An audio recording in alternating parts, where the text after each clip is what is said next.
Welcome to Critical Discourse. Today we're going to be talking about the shortlist event recap and what's coming up next at ArtPrize 8.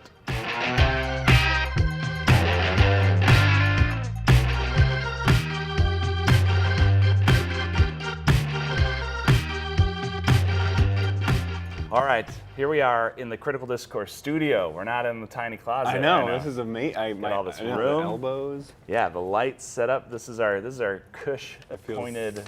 Feels good. We have couches, not right now, but nice chairs, good lighting. So all of that, Critical Discourse is sponsored by ITC at ArtPrize, and the furniture's from Hayworth. So thanks to all them. But we're here to talk about the Juried shortlist event, which happened Monday night. Yes. This is I think the fourth time we've done that event. Televised on WOTV4, so you can still watch a whole recording of the show. But break down what happens at that event real quick.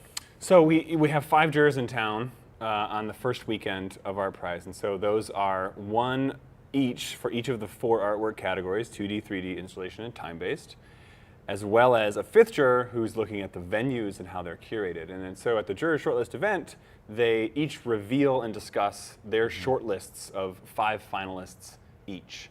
And so that is, of course, on our website now, and there's a whole write-up on the blog, but also in the listing section of the website and the app. You can find those lists. So in terms of things that made it versus didn't make it, were there any surprises? Now I wanted to ask you, what did you think of the lists? Do you think it's they're good or surprising? Yeah, I mean, I was surprised. The venue list I thought was a little bit surprising.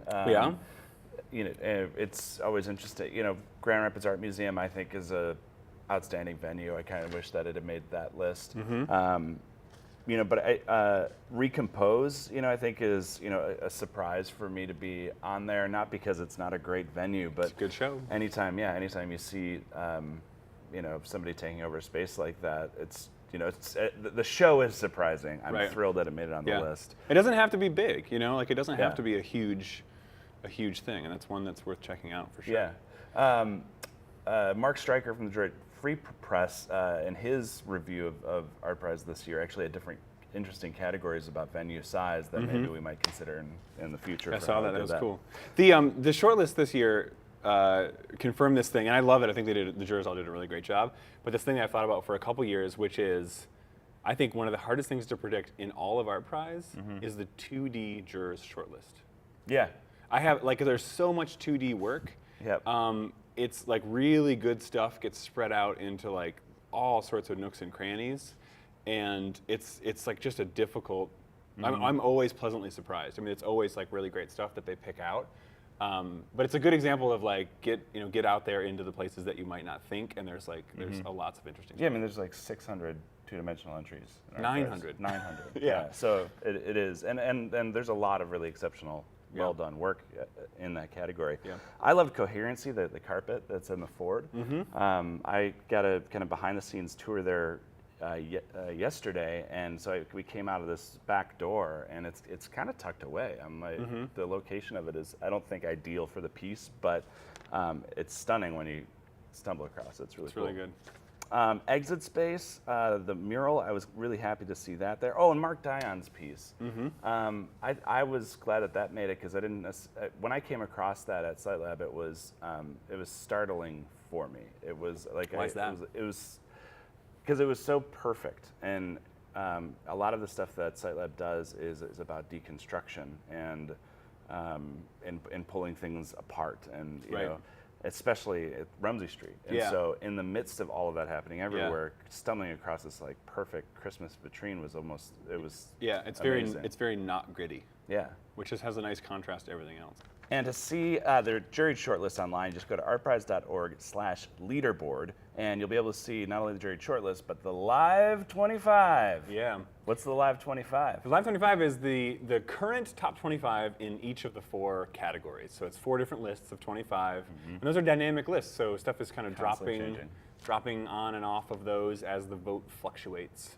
And you can find all that, of course, on the website, but also on the smartphone app. There's tiles right there on the welcome page with quick links to that stuff. Yeah, and that's the first view that you have on the app when it opens up. Scroll down, you'll be able to click tiles to get to those lists so that you can navigate your ArtPrize visit and see all of the 20 shortlist finalists, and then the Live 25 from the public vote, and contrast and compare. What's the next step in terms of our Juried Award finalists? So we went from 1453 to 20 finalists.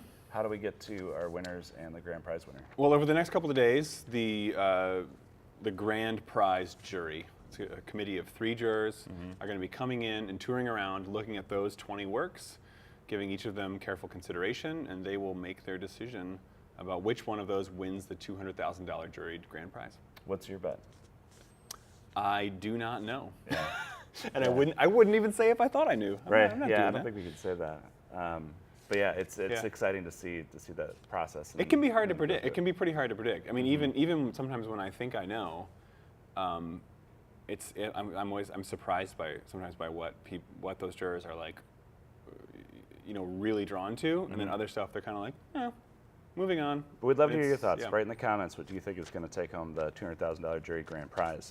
We have 2 Critical Discourse events that are going to be right here in the theater between now and the WOTV finalist events, and they're really great. You get the opportunity to hear from a rock legend, but also amazing contemporary artist, and that's Wednesday night, and that is September 28th, right here, 7 o'clock, and that's Mark Mothersbaugh from Devo. Yeah, Mark Mothersbaugh, founding member and lead singer of the band Devo, but he's also an incredible visual artist. A lot of people don't know that, but he has his work is really amazing, and he'll be interviewed on stage by Adam Lerner, who's the director of the MCA Denver, who curated a retrospective of Mark Mothersbaugh's work, which is really awesome. Yeah, we got to see his show in Austin when we were there.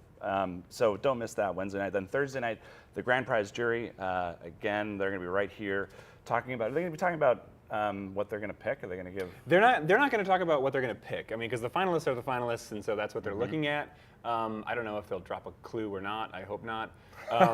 But we're going to be talking about art and about cities and about ArtPrize and about their views of the current state of contemporary art in large exhibitions like this. Yep, it's going to be amazing. You should come here. It's free and open to the public, and that's at the Hub HQ Theater, 41 Sheldon Boulevard, our luxurious studio. So there you go, short list, recap. Make sure you check those out. The Live 25, the Final 20 announcement, and Critical Discourse. That's it. I hope you're loving ArtPrize 8. We are. Bye.